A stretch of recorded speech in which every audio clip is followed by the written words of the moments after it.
அன்பிற்கினிய மாணவ செல்வங்களே, சமூக சிந்தனையாளர்களே, வாழ்க்கையில் உயர்ந்த பெருமதிப்பிற்குரிய ஆன்றோர்களே, உங்கள் அனைவருக்கும் எனது முத்தான முதற்கண் வணக்கங்கள். இந்த சுதந்திர நாளை நாம் ஏன் கொண்டாட வேண்டும்? சுதந்திரம் என்பது என்ன? சமத்துவம் என்பது என்ன? சுதந்திரம் என்பது நம்மால் பெற முடியுமா? சமத்துவம் என்பதை நம்மால் உருவாக்க முடியுமா? இரண்டு சொற்களுக்கும் இங்கு மிகப்பெரிய வித்தியாசங்கள் உள்ளது.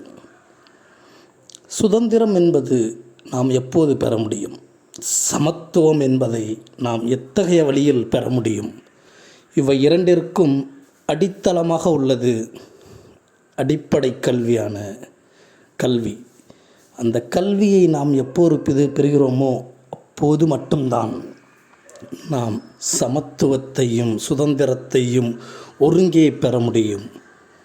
எனவே அன்பிற்கினிய மாணவ செல்வங்களே, நீங்கள் சமத்துவத்தையும் சுதந்திரத்தையும் ஒருங்கே பெற வேண்டுமென்றால் புத்தக அறிவை நீங்கள் பெற வேண்டும்.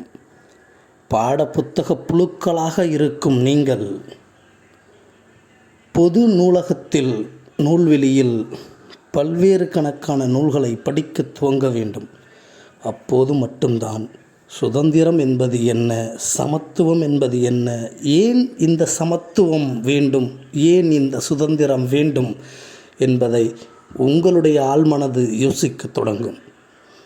புத்தக புழுக்களாக இருக்கும் நாம் புத்தக வட்டாரங்களோடு பல்வேறு வகையான புத்தகங்களை படிக்க துவங்குவோம். நம் மனநிலை மாறும். புத்தகங்களோடு பயணிப்போம். நன்றி.